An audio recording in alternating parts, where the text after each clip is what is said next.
vous voyez, s'il vous plaît, si vous m'entendez.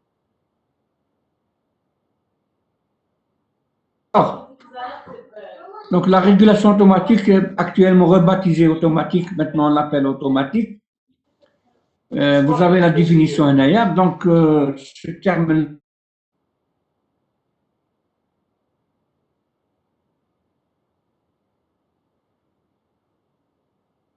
la robotique, la productique, et ainsi de suite. D'accord?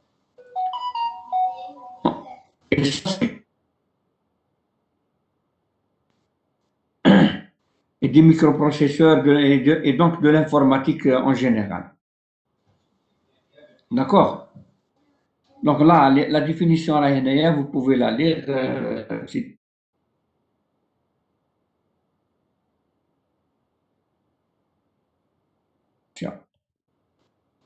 Donc, c'est quoi une régulation? Donc, dans une régulation, on parle de système. Les systèmes, c'est quoi? Donc, un système, c'est organisé, organisé dans un but fixé. Allô? Allô, vous m'entendez?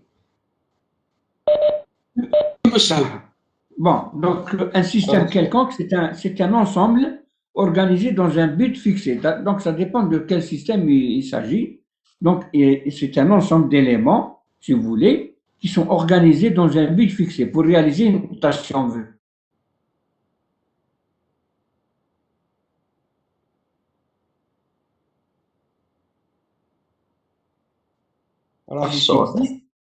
Pour les réaliser, donc il y a des procédés pour les réaliser. D'accord? Donc, ما نسمعوا فيك شيخ. ما كنتش تسمعوا. الصون شيء او يتكوبا طون يتكوبا الصوت يتكوبا او يتكوبا من عندك. باش نشوف سي بور راه ما ديرناش في ميتخا اخر من واباكس.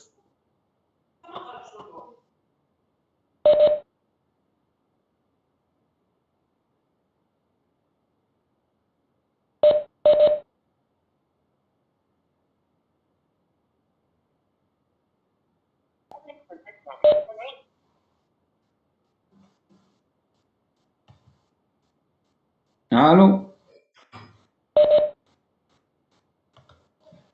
Vous m'entendez là? Donc comme c'est OK. Donc, comme je disais tout à l'heure, c'est un ensemble organisé, ensemble d'éléments, bien sûr, qui sont organisés dans un but fixé, ou bien ensemble de processus physiques, chimiques en évolution et un procédé de réalisation. Donc, c'est l'ensemble des processus et un procédé de réalisation. Donc, il faut connaître le procédé de réalisation pour pouvoir, si vous voulez, réaliser le système. Bien sûr qu'on distingue plusieurs types de systèmes. Il y a ce qu'on appelle petit système, il y a ce qu'on appelle grand système. Le petit système, bien sûr, se limite à un processus de type unique, c'est-à-dire qu'il a uniquement une fonction à réaliser, tel qu'un réacteur ou une vanne. Vous savez ce que c'est une vanne, Yahi? Allô? Allô? Oui, Cheikh, أنا نسمعوا فيك. Une vanne, par exemple, اللي راهي في الشيما تاعكم tout à fait en haut, c'est une vanne. Le cours. Tout à fait en haut. Vous avez vu la photo là? Hein? Elle dit qu'il y a la vanne, donc une vanne, bon, elle ouvre et elle ferme, si vous voulez, la conduite, si on veut dire. Et on schématise le système, si vous voulez.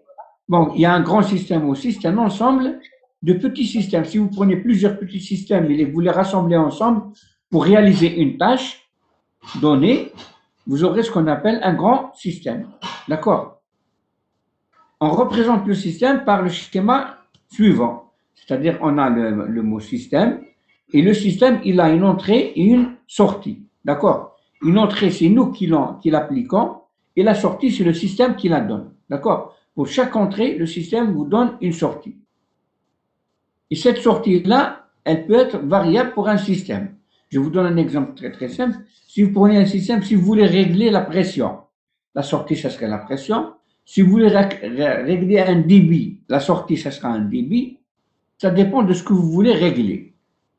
Donc, de toute façon, on va voir en détail par la suite. Vous allez mieux comprendre quand on passe au cas pratique. Maintenant, si vous voulez, le signal d'entrée, parce qu'on définit ça, si vous voulez, grandeur physique, le signal, c'est une grandeur physique générée par un appareil ou traduite par un capteur. Donc, c'est normal que on génère avec un appareil ou bien à partir d'un capteur, on a un signal que nous allons appliquer au système. Bien sûr que le système va réagir à ce signal, il va nous donner ce qu'on appelle une sortie. Donc, un signal d'entrée, si on remarque bien, il est indépendant du système. C'est-à-dire, il ne dépend pas du système, parce que c'est nous qui l'appliquons au système. Il ne dépend pas du système. Il se décompose en commandable et non commandable. Qu'est-ce que ça veut dire?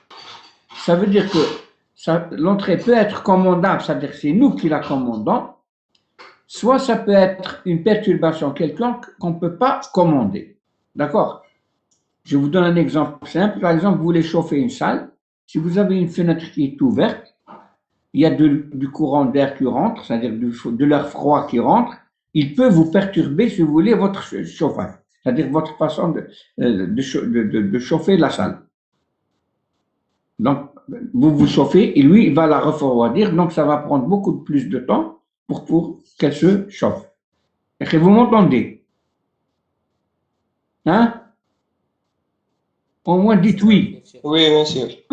Ah, d'accord. Au moins, oui, parce que donc, comme je vous disais, bon, un signal d'entrée, comme je vous ai dit, il y a deux types de. C'est-à-dire, il est commandable ou non commandable. Vous avez vu ça en mathématiques, ça veut dire commandable et non commandable. Là. Donc, commandable, c'est-à-dire un signal que nous l'appliquons, et non commandable, c'est ce qu'on appelle une perturbation, qui marque, comme quand vous allez chauffer une salle, s'il y a des fenêtres qui sont ouvertes, il y a du courant d'air qui rentre, de l'air froid par exemple, il va vous empêcher de chauffer correctement votre salle. Donc, ça, c'est ce qu'on appelle du non commandable.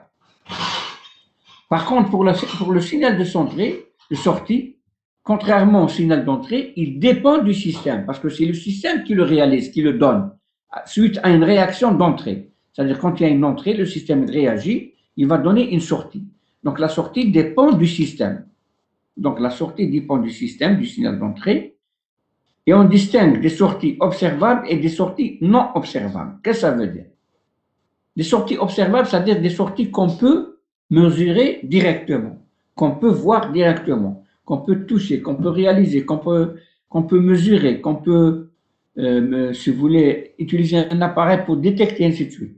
Par contre, il y a certaines sorties qu'on ne peut pas mesurer directement. Donc, on doit utiliser des éléments intermédiaires. Par exemple, je vous donne un exemple mathématiquement. Vous avez une entrée X et une sortie Z. Donc, cette sortie Z est égale à un ensemble d'éléments. Donc, et ce n'est pas cette sortie que vous désirez avoir. Vous voulez avoir une autre sortie, par exemple, qui se trouve dans le système. Là, ça dépend de ce que vous voulez avoir. Par exemple, dans un système où il y a la pression, il y a le débit, ainsi de suite, parfois vous pouvez avoir le débit, mais vous ne pouvez pas avoir la pression. Et vous allez avoir la pression à partir d'une formule. Vous dites que Z, la sortie, est égale à X1 plus X2 plus X3 moins 3, par exemple. Donc, c'est un moyen de calcul. Vous devez utiliser un calcul, une technique pour pouvoir mesurer cette valeur de sortie. Elle n'est pas directement visible ou là, si vous voulez, utilisable. Donc, on ne peut pas la mesurer ou bien la voir. Donc, on ne peut la calculer qu'à partir des autres éléments qui sont faciles à mesurer ou là visibles. Est-ce que c'est clair? Donc, bon, il y a plusieurs types d'exemples. On a un réacteur chimique, un moteur, un échangeur de chaleur, et ainsi de suite. Donc, tout pour ce qui concerne le moteur ou l'échangeur de chaleur, normalement, vous connaissez. Donc, la régulation automatique, conception des systèmes de commande, c'est-à-dire comment on va concevoir des systèmes de commande. Donc, un système de commande, il est composé de plusieurs parties. Donc, il est composé de plusieurs parties. Donc, comme vous voyez en bas, là, donc, commander, c'est organiser un système dans un but fixé. Bon, la commande, c'est quoi? Vous avez un système, donc vous devez l'organiser pour réaliser, si vous voulez, vous allez organiser votre système dans un but fixé. Qu'est-ce que ça veut dire? C'est-à-dire l'organiser pour réaliser une tâche donnée. Voilà. C'est tout que si le système il n'est pas à utilisation unique, c'est-à-dire qu'il peut effectuer plusieurs tâches. Donc, c'est à vous de l'organiser pour réaliser un but fixé. Le système à commander est le système sujet de commande. Donc, par exemple, vous voulez commander, qui maintenant dans le cas de cet exemple-là, un système quelconque, ou un système à commande. Donc, il y a le système de commande et le système à commander. Donc, vous avez les deux blocs-là. À l'entrée, il y a l'ordre. Avant d'avancer un petit peu, si je reviens au terme ordre, l'ordre, c'est quoi? L'ordre, c'est le signal d'entrée, ou là, c'est l'entrée. L'entrée, ou là, le signal, ou là, l'ordre, ou là, le signal d'entrée, c'est la même chose. Donc, l'ordre, c'est lui-même le signal d'entrée. Ensuite, il y a la commande du système. Donc, l'ordre pour commander un système. Donc, commande système, du système. Et après, il y a le système réel à commander. Bien sûr que vous voyez là la flèche en haut, c'est la perturbation. Par exemple, là, c'est l'action de commande. Il y a la perturbation. Et là, vous avez la sortie. Donc, paramètres des systèmes de commande sont l'ordre. L'ordre qu'on a, comme je vous ai dit. L'ordre, on l'appelle aussi consigne. Donc, en général, le mot consigne, l'entrée, l'ordre, consigne, tout ça, c'est la même chose. Donc, quand on dit consigne, ou bien on dit ordre, ou bien on dit entrée. C'est la même chose. D'accord? Il y a l'action de commande. Action susceptible de changer l'état du système à commander. Et elle est élaborée en fonction des ordres. Donc, suivant l'entrée, si vous voulez, ou suivant la consigne, on élabore une action de commande, elle qui va être appliquée au système à commander. D'accord? Donc, action de commande, action susceptible de changer l'état du système à commander, elle est élaborée en fonction de l'ordre. Il y a les perturbations. Les perturbations, c'est des variables aléatoires dont on ne connaît pas l'origine. D'accord? Comme je vous ai dit tout à l'heure, quand vous êtes en train de chauffer une salle, si vous avez une ouverture quelconque qui fait rentrer de l'air froid, ça va vous perturber votre chauffage, c'est-à-dire la façon de chauffer la salle, et c'est aléatoire. Vous ne pouvez pas la gérer, vous ne pouvez pas l'arrêter. Ça ne dépend pas de vous. D'accord? Donc, vous ne pouvez jamais, si vous voulez, l'éliminer. La sortie, ce qu'on appelle la sortie, donc la sortie, on peut l'appeler sortie comme on peut l'appeler variable à contrôler. Donc la variable à contrôler, c'est ce qu'on veut contrôler. Si on veut contrôler la température, la variable à contrôler, la sortie, ça sera la température. Si on veut contrôler un débit, ça sera la variable de sortie, ça sera le débit, et ainsi de suite. Donc c'est la variable à contrôler. Maintenant, si je prends un petit exemple que vous avez devant vous, c'est le cas d'un four. On veut commander la température, parce que regardez, quand vous allez préparer par exemple quelque chose dans le four, on vous dit par exemple dans la recette, il faut préparer le truc là, et vous le mettez par exemple à 100 degrés. Donc vous devez régler votre four à 100 degrés. Les fours actuels, les fours modernes maintenant pour les cuisines et tout, ils sont équipés de réglage de température. Donc vous voulez régler la température. Donc ça, c'est un asservissement de température. C'est une régulation de température. D'accord?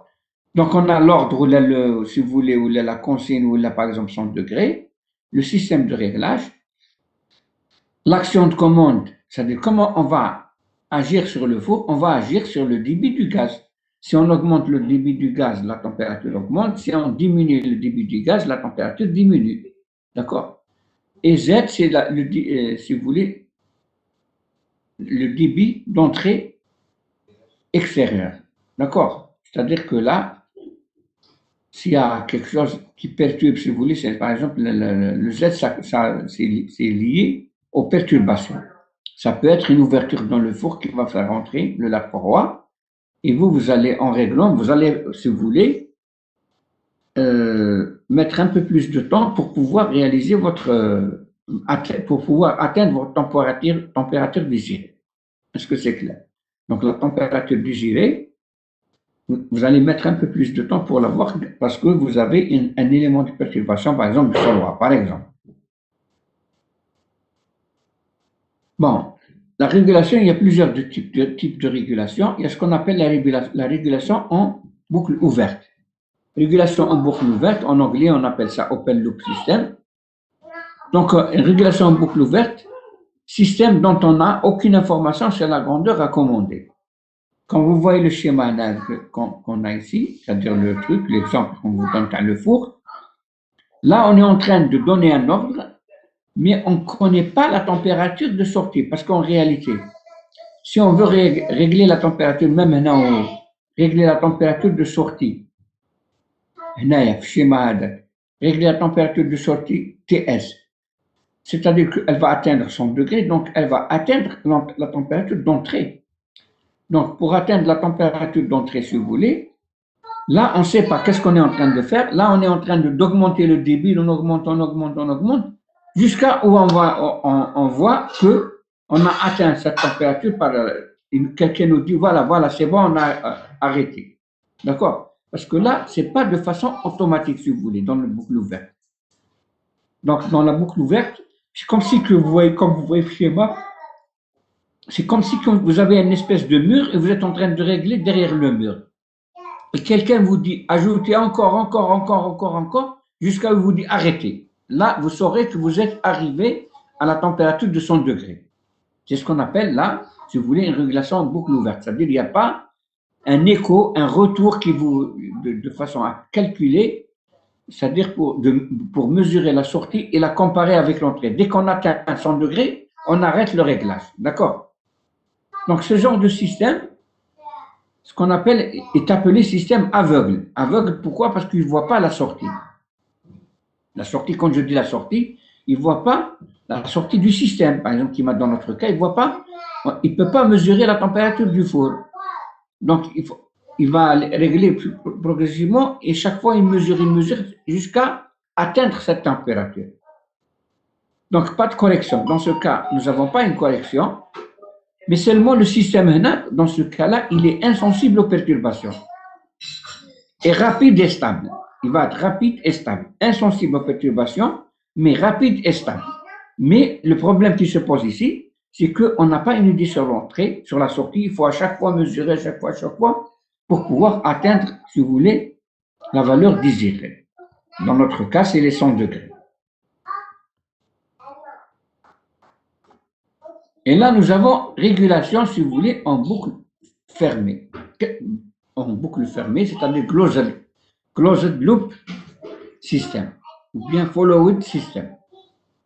Donc, dans ce cas-là, si vous remarquez le schéma, nous avons un capteur de température qui va nous mesurer la température de sortie, il la ramène et on la compare avec la température d'entrée qui est là.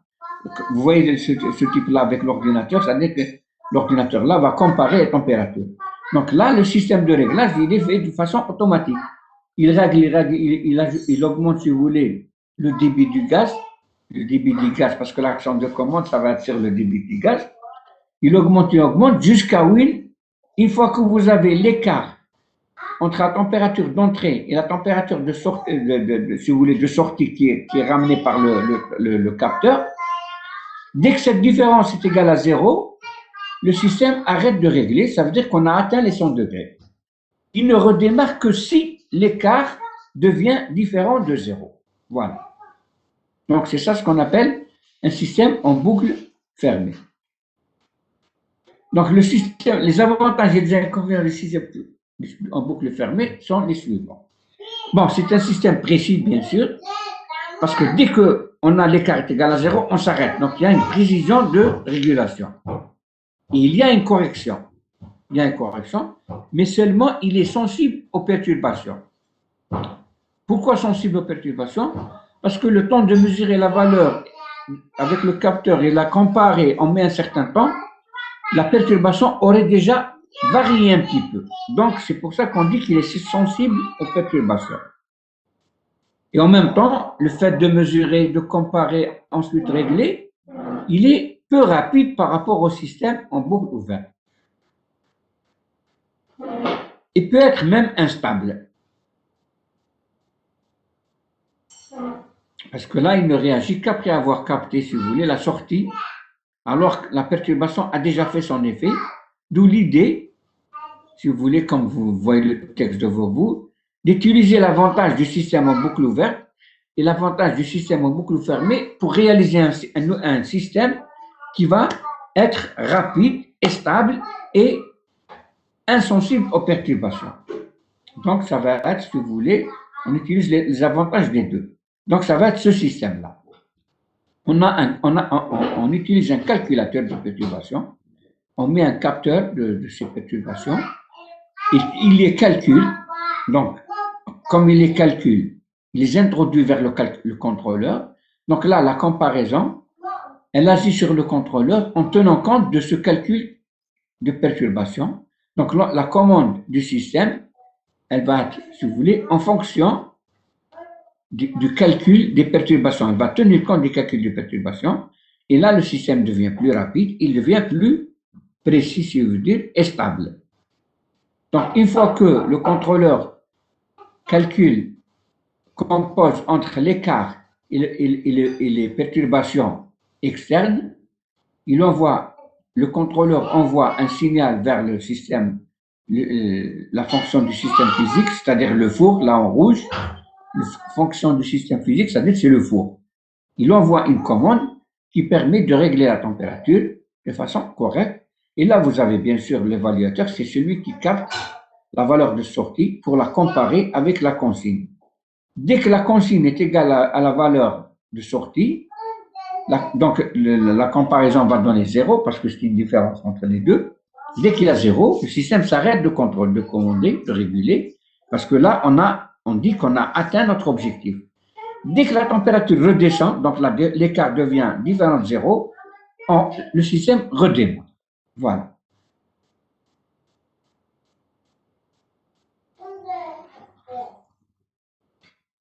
Allô? Vous m'entendez? Oui, monsieur. Ça va. Si vous avez des questions là, vous pouvez me les poser. Mais si tu donc là, je suis en train, si vous voulez, c'est un cours préparatoire, c'est-à-dire préparatif pour les prochains. Parce que là, c'est pour vous montrer c'est quoi une régulation et pourquoi on fait une régulation et sur quoi on s'est basé pour réaliser une régulation. On s'est basé sur le comportement humain. Je vous donne un exemple très très simple.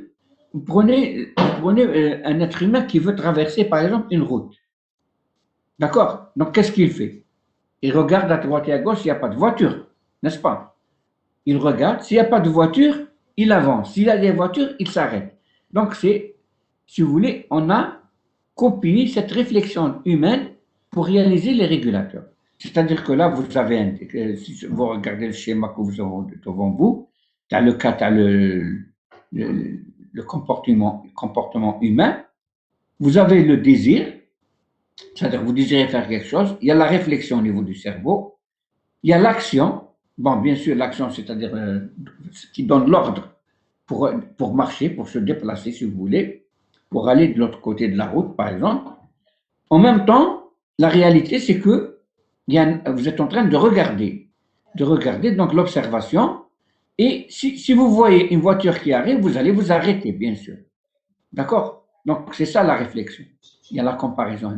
Vous arrêtez. Dès qu'il n'y a pas de voiture, vous continuez. Donc, voilà sur quoi ils se sont basés pour réaliser, si vous voulez, le système de commande ou bien de régulation. Commande de régulation, c'est la même chose. Maintenant, régulation automatique, schéma fonctionnel. C'est-à-dire, là, on passe au calcul et tout. Comment on va calculer par la suite et tout. Donc, on doit réaliser ce qu'on appelle un schéma fonctionnel. Le schéma fonctionnel d'un système de régulation automatisé est le suivant. Vous avez ici ce qu'on avait appelé comparateur, c'est-à-dire l'entrée XC avec plus et le XM, c'est la valeur mesurée, si vous voulez, c'est la même valeur mais mesurée avec signe moins. Donc, si la différence est égale à delta X égale à 0, on dit qu'on a atteint notre objectif. Tant que delta X n'est pas égal à 0, le système travaille. Donc, ce delta X, ça sera l'entrée d'un régulateur, ce qu'on appelle régulateur. Ce régulateur va calculer en fonction de delta X, il va calculer une commande U. Cette commande qui va l'appliquer au processus qu'on veut réguler, qui met dans le catalyseur, l'exemple de tout à l'heure, c'était le four. Et Z, c'est toujours les perturbations, comme je vous ai dit tout à l'heure. Mais là, nous avons un capteur de Y, de la sortie. Donc, ce capteur de la sortie, c'est lui qui nous donne X1, parce que nous, qu'est-ce qu'on veut? On veut que la sortie suive l'entrée. C'est-à-dire, quand on veut régler la température d'une salle, la consigne, c'est 100 degrés, comme je dis tout à l'heure, ou là d'un four, ou là. Donc, et qu'est-ce qu'on veut? On veut que la température du four ou de la salle soit égale à 100. Donc, on veut que la sortie soit égale à l'entrée. C'est ça l'asservissement. On veut régler la sortie pour qu'elle soit égale à l'entrée désirée, c'est-à-dire à la valeur demandée. Voilà. Donc, voilà, le XC, c'est la consigne, ou bien c'est la consigne, c'est l'entrée, c'est l'ordre. Tous ces appellations sont les mêmes. Le delta X, c'est l'écart de régulation. XC moins XM, par exemple, vous voulez avoir 100 degrés et vous êtes à 18. L'écart là, c'est 82. Donc, vous allez diminuer les 82 jusqu'à atteindre 0. Quand l'écart sera égal à 0, vous dites qu'on a fait une bonne régulation. Le U, c'est le signal de commande qui est juste à l'entrée du processus, donc à l'entrée, si vous voulez, du four ou là de la salle. Y, c'est la variable de sortie ou variable à régler, ou bien on l'appelle la mesure aussi, parce qu'on veut la mesurer pour la comparer avec l'entrée. Z, c'est la perturbation, et Xm, c'est la grandeur physique à la sortie du capteur, c'est-à-dire c'est la valeur de Y, si vous voulez. Le Xm, c'est la grandeur de Xm, de Y, mesurée par le capteur. D'accord?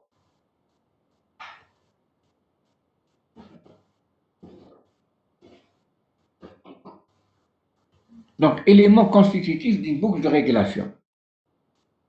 Donc, dans le cas d'une régulation, il y a plusieurs types de régulation. Il y a la régulation analogique et la régulation numérique. Qui c'est qui peut me dire ce que ça veut dire analogique et numérique? Allô? Allô?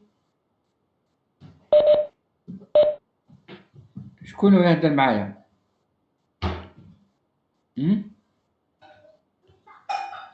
Monsieur Nasreddin. numérique تكون بار اورديناتور ولا عفسه هكا. Voilà, et analogique.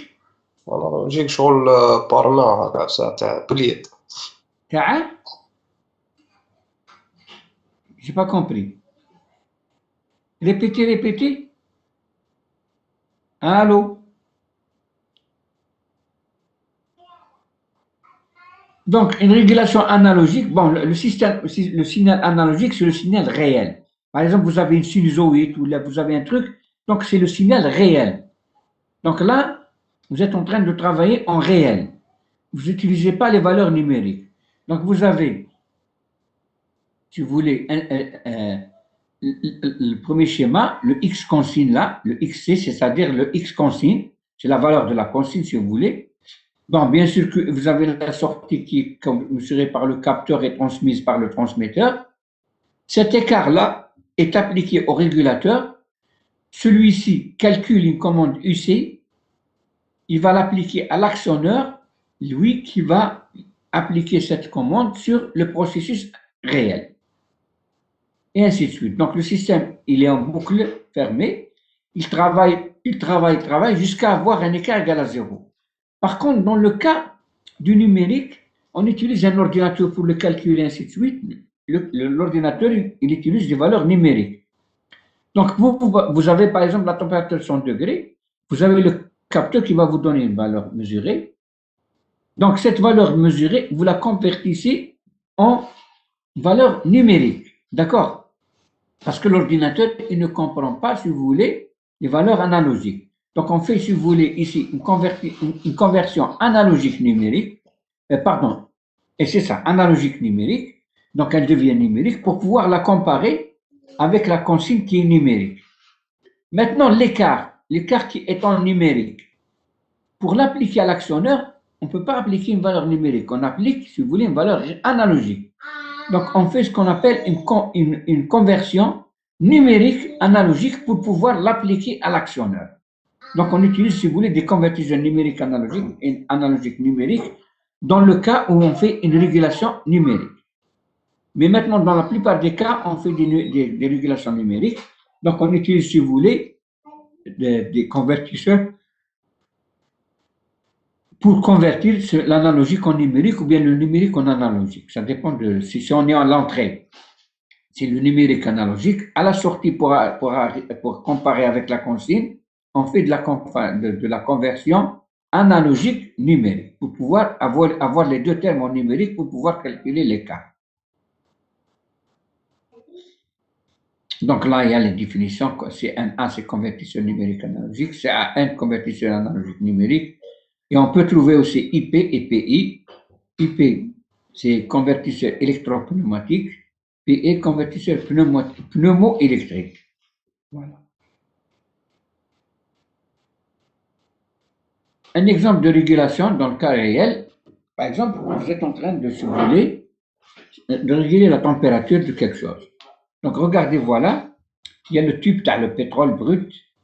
On veut, par exemple, chauffer le pétrole brut. Donc là, nous avons le gaz combustible qui arrive ici. Là, il y a une vanne. Et là, la vanne qui va contrôler, si vous voulez, l'alimentation en gaz du système maintenant de chauffage. Donc là, si on veut régler, chauffer le pétrole à une température donnée. Donc, qu'est-ce qu'on doit faire? On doit, si vous voulez, à l'aide d'un thermocouple, avoir la température, si vous voulez, de sortie du tuyau. Cette température, elle est comparée avec la consigne, parce que ça dépend à quelle température on veut mesurer, on veut chauffer le pétrole. Donc, la température de consigne, elle est là. On veut par exemple 15 degrés, 30 degrés, 20 degrés, 50 degrés, peu importe. Donc, il y a le thermocouple qui nous donne, si vous voulez, la température du pétrole chauffé. La comparaison des deux attaque un correcteur. Ce correcteur-là, il va calculer une commande. Cette commande, c'est-à-dire il va agir sur un moteur qui va tourner, si vous voulez, la vanne à droite ou à gauche. C'est-à-dire il va régler, c'est-à-dire augmenter le débit ou bien diminuer le débit du gaz. Ça, vous connaissez ça. Donc, suivant l'augmentation ou la diminution du débit du gaz, on augmente la température ou bien on diminue la température du chauffage. D'accord? Et une fois qu'on a atteint la température du pétrole demandée, si vous voulez, la vanne s'arrête. Elle ferme complètement. Elle laisse uniquement une petite veilleuse pour redémarrer par la suite. D'accord? En cas où la température redescend. Voilà. Allô? Allô? Est-ce que vous m'entendez? Oui, monsieur. Est-ce que vous avez des questions? Hein? Qui va non? Vous avez tout compris? Hein? فهمتوا؟ أي d'accord, ça. Plutôt cela. Eh bien, c'est bien si vous avez tout compris. Est-ce qu'il y a des gens qui veulent poser des questions sur n'importe quel schéma ou la haja? Si vous n'avez pas de questions, je vais.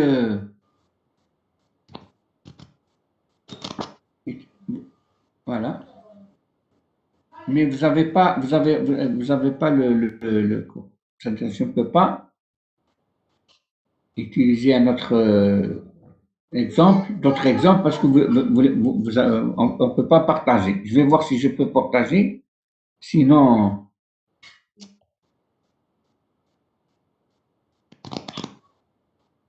Voilà.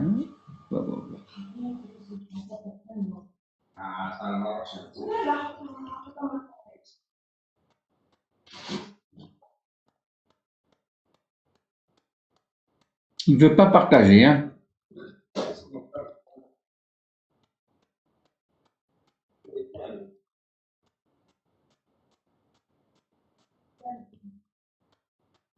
Allô? Allô? Oui, monsieur. Vous n'arrivez pas, le partage, vous n'arrivez pas à voir le schéma, le document. Hein? Allô? Je comprends pas. D'habitude, c'était facile. Pas encore monsieur زعما مش مبارطاجي والو. كاش. Oui monsieur. Ouais, là, c'est partagé. C'est la première fois que ça m'arrive. هو شيخ فيف الميت بارابور Hein? واباكس. هو Ah الميت bon? خير من واباكس. وي Ah مسيو. bon? كونيكسيون في كلش. Ben, je vais essayer d'utiliser la prochaine fois le Google Meet. ماشي ان شاء الله. Voilà. باسكو واباكس يديموندي بزاف لا كونيكسيون. Voilà, ouais, ça.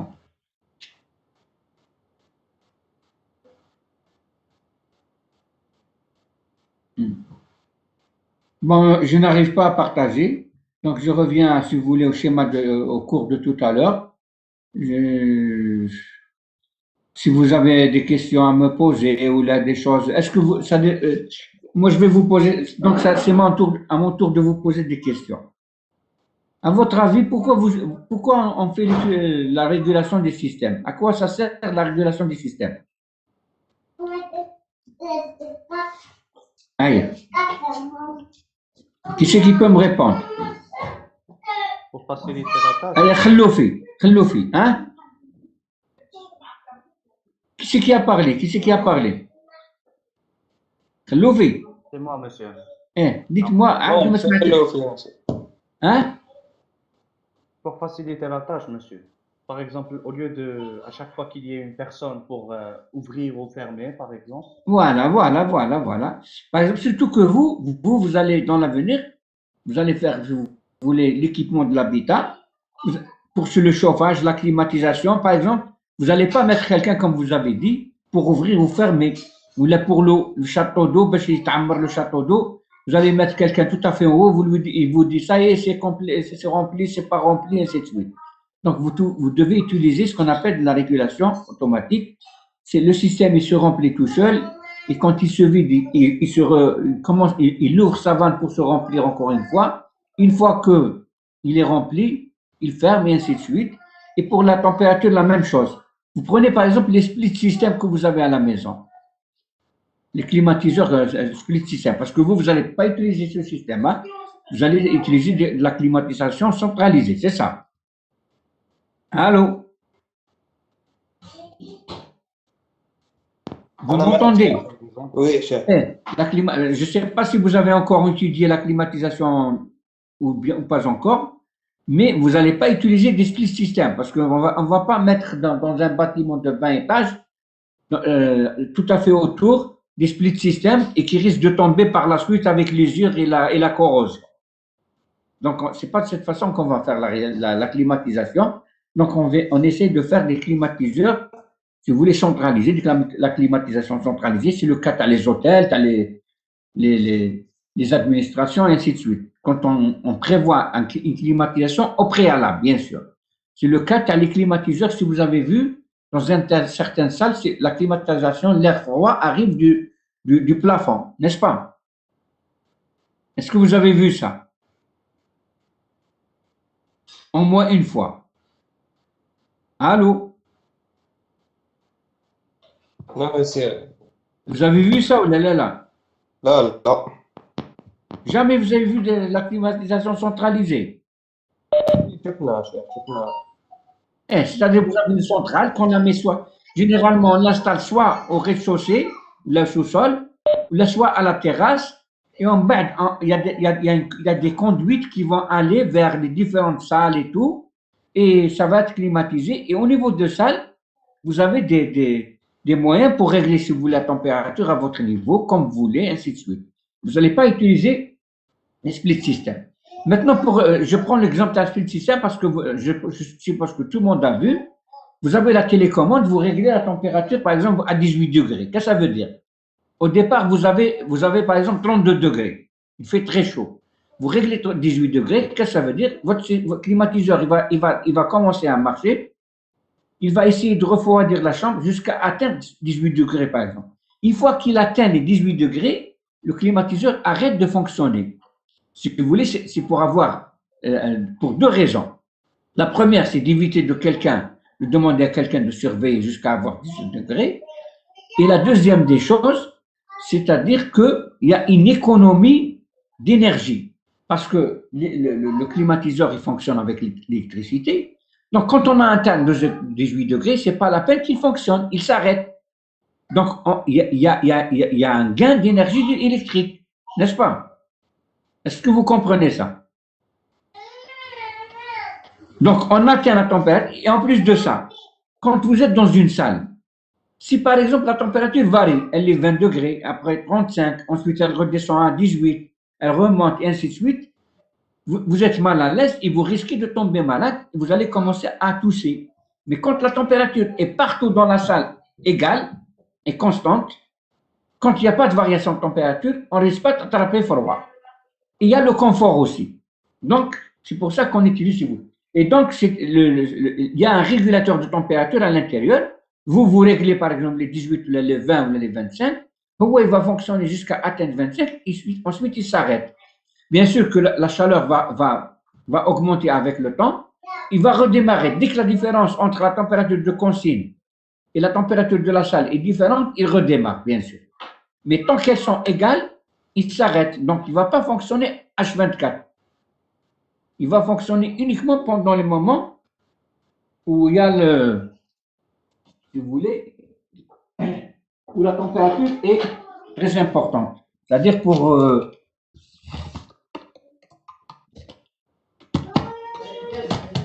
la diminuer, pour rendre si vous voulez, pour rafraîchir la salle. D'accord? Maintenant, il y a d'autres cas. La même chose pour le chauffage. Vous avez le chauffage à la maison, le chauffage à gaz par exemple. Vous n'avez pas des valeurs de température, mais vous avez des positions. Vous réglez la position et la position de la puissance 3. Chaque position correspond à une température. Donc le chauffage, il fonctionne, il fonctionne, il fonctionne. Une fois qu'il atteint la température que vous désirez, que vous avez réglée, il s'arrête. Il n'y a que la veilleuse qui reste allumée. N'est-ce pas? Je vous parle. Bien sûr.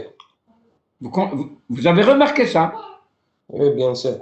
Au niveau des chauffages, pour les gens qui ont des chauffages, bon, il y a des gens qui ont si vous voulez, des radiateurs, donc si vous voulez, chauffage central, là, vous réglez la température dans votre centrale. Vous dites, par exemple, je veux avec à la maison avoir une température de 30 degrés, par exemple, ou de 25 degrés en hiver.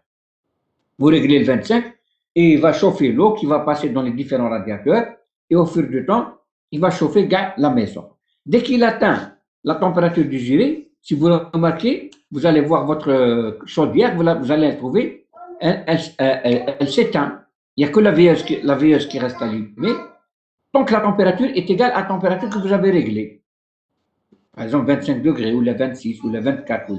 Dès que la différence devient importante, c'est-à-dire que la température, si vous voulez, tombe encore, c'est-à-dire il fait froid, donc là, le delta X ou le comparateur nous donne une valeur différente de 0. Donc, on n'a pas encore atteint la valeur désirée. Donc, votre chaudière commence à chauffer jusqu'à atteindre la température désirée pour s'arrêter. Donc, c'est-à-dire qu'il y a une économie d'énergie et en même temps, un confort d'avoir une température constante toute la journée et toute la nuit. D'accord? Donc, ça, c'est pour le chauffage. La même chose pour les climatiseurs. Et ça peut être pour autre chose, pour si vous voulez, les cuisinières, les fours, et ainsi de suite. Donc, c'est pour ça qu'on utilise la régulation. C'est-à-dire que de nos jours, on ne peut pas s'en passer de la régulation. Seulement, il y a une chose que je dois vous dire. Vous, par exemple, dans votre spécialité, on ne vous demande pas d'être des concepteurs de régulateurs, de grands concepteurs.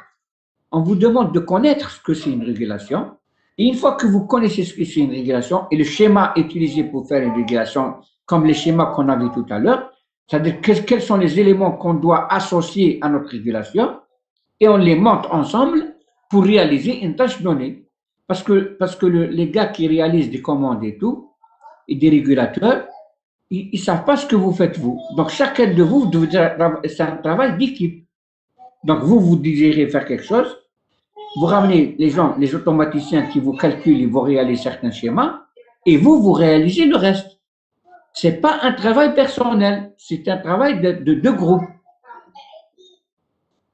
Par exemple, je vous donne un exemple très simple. La réalisation d'un avion demande toutes les spécialités. Le mécanicien, l'électronicien, l'informaticien, l'équipement de l'habitat, comme vous, les gens qui sont formés comme vous.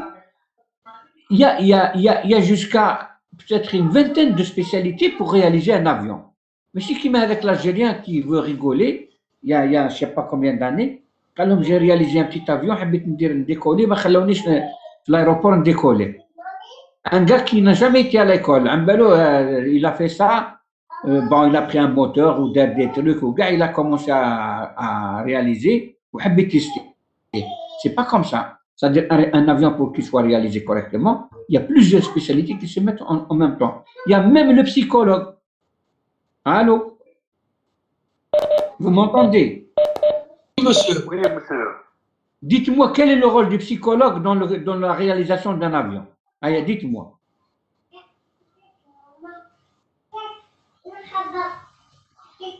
Allez. Pour réaliser un avion, il y a plusieurs spécialités. Il y a même un psychologue qui travaille avec le groupe. Quel est son rôle, le psychologue, dans ce cas? Dans la réalisation d'un avion. L'orienter, qui va-je l'orienter? Qu'est-ce que vous voulez dire par orienter?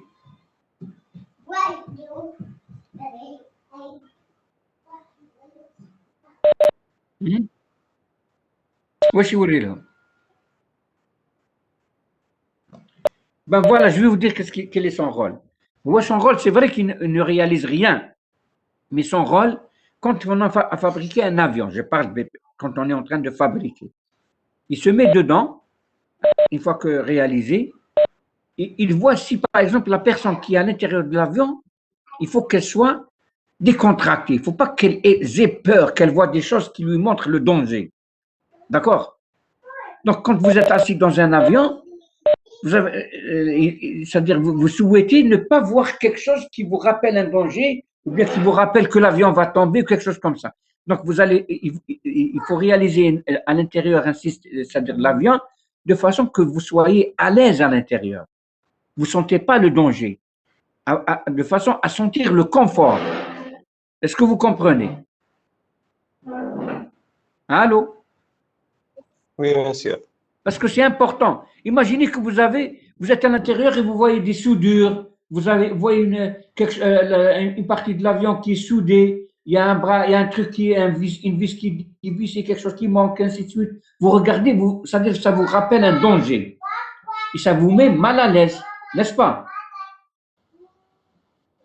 Donc là où le rôle du psychologue. Maintenant, il y a l'autre rôle, il y a le rôle du mécanicien, le rôle de l'électronicien, de l'électricien, de l'informaticien pour réaliser les différents trucs. Il y a plusieurs spécialités. Il y a l'ingénieur, si vous voulez, construction métallique, parce que l'avion, c'est une construction métallique. Donc, il y a plusieurs spécialités pour réaliser un avion. Donc, chacun, il apporte son truc. Mais si qui m'a certain que je vais réaliser quelque chose, c'est pas possible. Pour réaliser un truc comme ça, il faut ramener les spécialistes pour pouvoir réaliser, si vous voulez, tout ça. Je vous donne un exemple. C'est ce qui se passe actuellement dans notre pays, et parce que le rôle de l'équipement des gens qui ont fait de l'équipement de l'habitat, il est très important. Vous, par exemple, dès le départ, dès qu'on pense à réaliser un projet, on doit penser à quelqu'un de l'équipement. Pourquoi? Je vous donne un exemple très simple. Il y a des bâtiments qui ont été construits, est-ce que vous les connaissez, du côté du Hammam? Allô? Des bâtiments de 24 étages qui sont abandonnés depuis plus de 30 ans. Est-ce que vous les connaissez? Oui, monsieur. Tal Hammam. Oui, monsieur. Vous savez pourquoi? Parce qu'il y avait une mauvaise étude. Quand on réalise des bâtiments très hauts, le problème du gaz pour monter tout à fait en haut, ce n'est pas la même chose que quand on a R plus 5 ou les R plus 9, jusqu'à R plus 10. Donc il y a des techniques pour l'électricité, pour le gaz, pour pas mal de trucs. Alors imaginez que quand vous mettez tout électrique, vous habitez au 20e étage et vous mettez tout électrique. Vous allez, je ne sais pas combien vous allez payer par mois, la facture par bimestre, la facture d'électricité. Et sans compter le confort et l'étude du sol aussi, qui n'ont pas étudié correctement, qui risque de tomber le bâtiment. Parce qu'ils n'ont pas fait une étude correcte. Tu as le sol, tu as l'étude, tu as le gaz. Il y a plusieurs études qui manquent. C'est pour ça que donc ils ont été abandonnés, ils doivent les démolir. Et pour les démolir, ça coûte très cher parce qu'ils sont très hauts. Ils vont utiliser ce qu'on appelle le système d'implosion, mais c'est d'explosion. Vous savez ce que ça veut dire implosion? Allô? Est-ce que vous savez ce que ça veut dire implosion? Non. Implosion, c'est l'inverse de l'explosion, parce que quand on dit explosion, elle explose vers l'extérieur. L'implosion, c'est vers l'intérieur. C'est-à-dire qu'à l'intérieur, on crée le vide. C'est comme les ampoules. Une ampoule, quand elle tombe, la plupart des cas des ampoules qui sont correctement fabriquées, quand elle explose, elle s'implose, elle n'explose pas. Il n'y a pas des morceaux qui vont être éjectés. Vous savez pourquoi? Parce qu'à l'intérieur de l'ampoule, il y a le vide. La pression est nulle. Et les forces sont dirigées de haute pression vers les basses. Donc, quand elle reçoit un choc, donc il y a une implosion, c'est vers l'intérieur, sur les petits bouts là. D'accord? Donc l'implosion, si vous pouvez rentrer sur Internet, vous allez voir à Paris, en France, on utilise souvent ça pour détruire les vieilles immeubles, tu as 20 étages.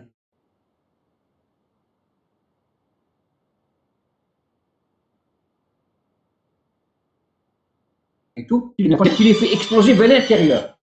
Il les fait exploser à l'intérieur pour qu'ils ne soient pas éjectés dans toute la zone. D'accord? Uniquement dans la zone où il y a l'immeuble, il tombe directement sur place. D'accord? Est-ce que c'est clair? Excusez-moi une seconde. Hein.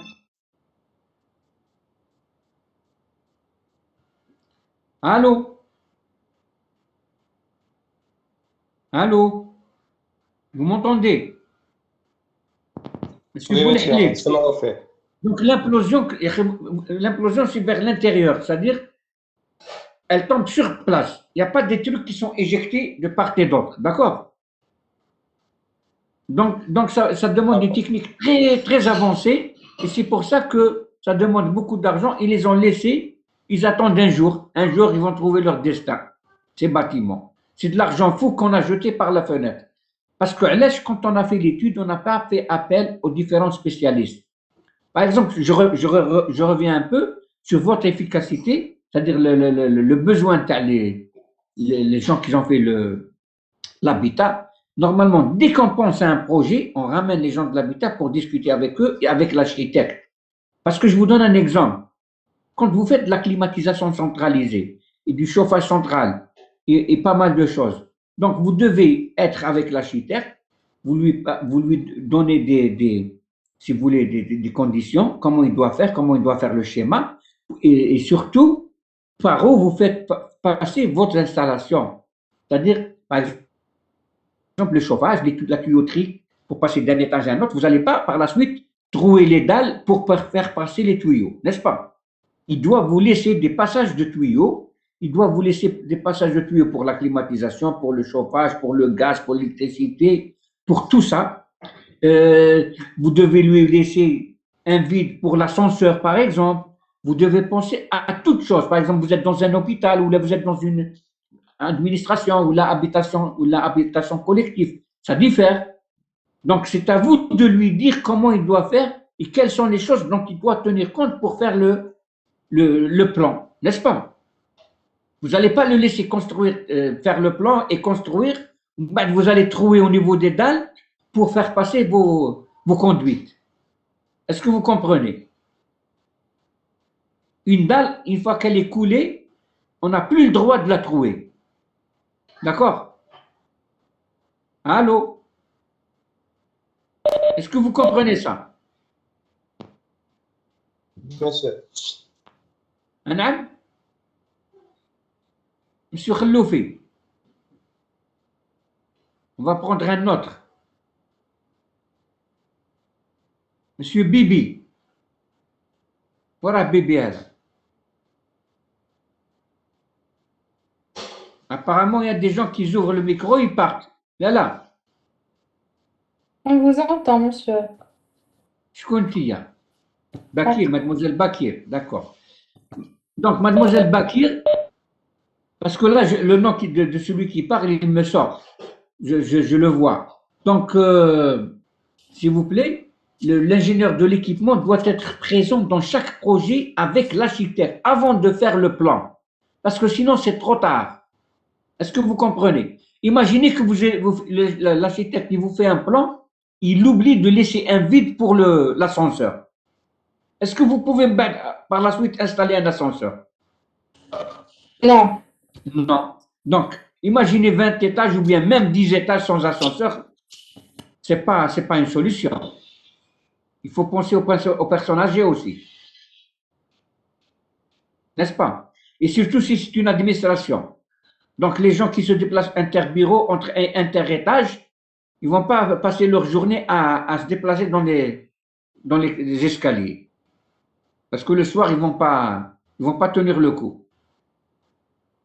Donc, c'est pour ça que quand on veut réaliser un projet, la première des choses qu'on doit faire, on ramène, bien sûr, génie civil et ainsi de suite, et l'ingénieur de l'équipement du bâtiment qui va nous aider à établir le plan, c'est-à-dire pour laisser le vide pour les ascenseurs, combien d'ascenseurs on va avoir, si c'est un hôpital ou là un hôtel ou là un immeuble d'habitation ou là une administration.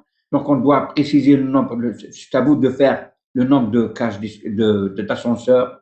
Vous devez laisser les conduites pour le chauffage, pour la climatisation, pour le gaz, pour l'électricité.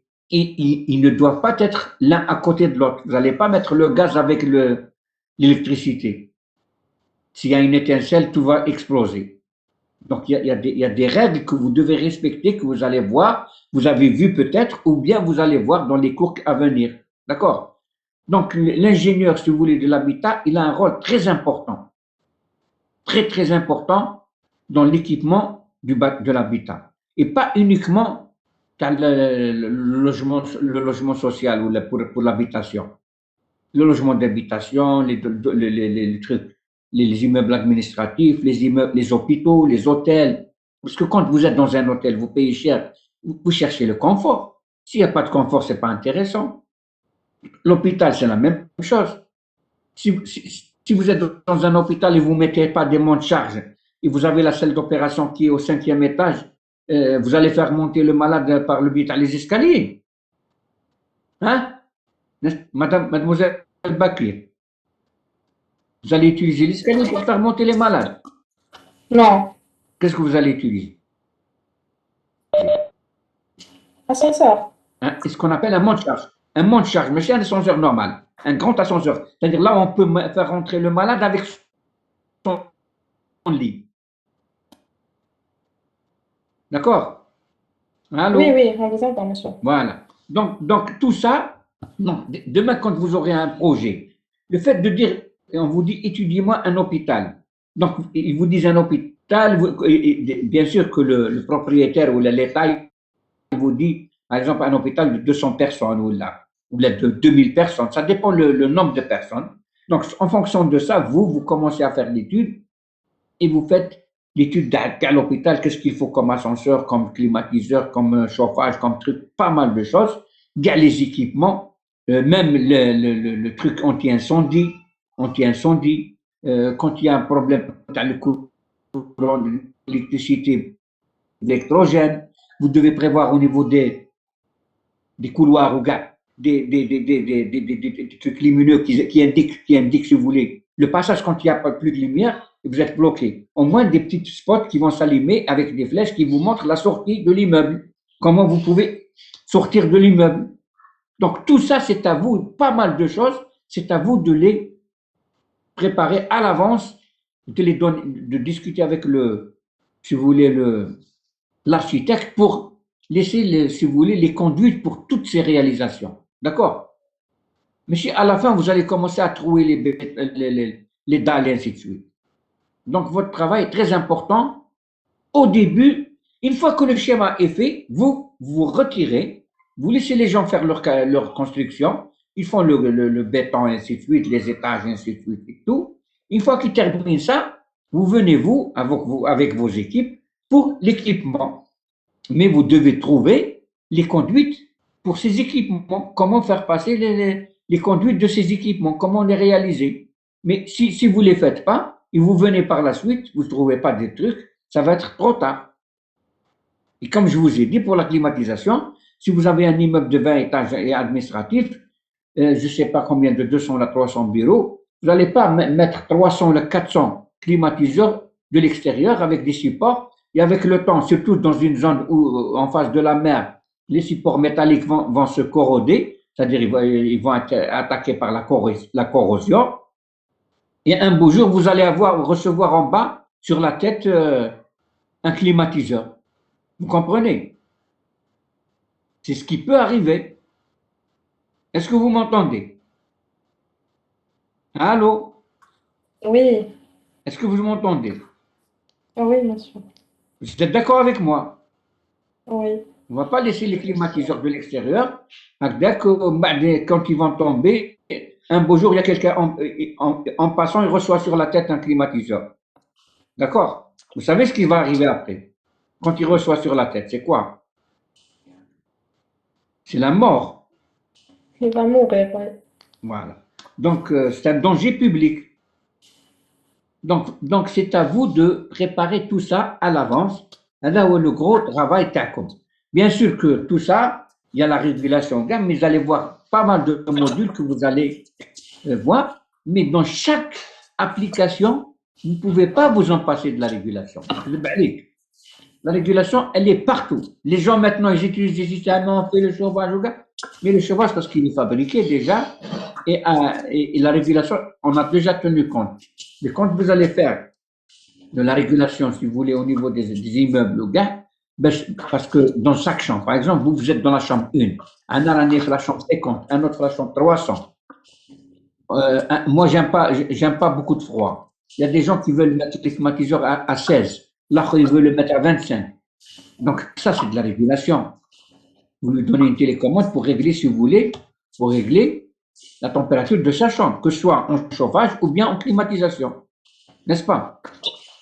Donc là, jusqu'à présent, maintenant, le cours que je vous ai donné tout à l'heure, bon, c'est un cours, si vous voulez, d'introduction à la régulation pour vous expliquer c'est quoi la régulation et pourquoi on utilise la régulation, c'est dans ce sens-là. Et avec le temps, on va avancer, on va arriver à un moment où on va calculer les différents éléments d'un régulateur pour réaliser une régulation de quelque chose de température, ou bien de pression, ou bien de débit, ou ça dépend ce qu'on veut réguler. D'accord? D'accord. Si c'est d'accord, je m'adresse de toute façon à tout le monde. Oui, vous êtes en train de me répondre, mademoiselle Bakir, c'est bien. Donc, je m'adresse à tout le monde. Et je suppose qu'on a dépassé 1 heure, n'est-ce pas? Bon, si on a dépassé 1 heure, bon, puisque le carême à la balai, mademoiselle Bakir va préparer peut-être la soupe. Donc, je vais vous laisser partir. Merci, monsieur. D'accord? Et on reprend la prochaine fois, donc la prochaine invitation, on continue les cours calmes. D'accord? Maintenant, je vous dis une chose. Vous avez le cours, si vous le lisez, vous avez la faute. Si vous avez des questions, je suis à votre disposition. Par email ou là le jour le prochain cours. Vous venez avec des questions, il n'y a pas de problème. D'accord? Si c'est clair, ça haftorkoum et bonne fin de journée. C'est également, monsieur. Vous pouvez disposer.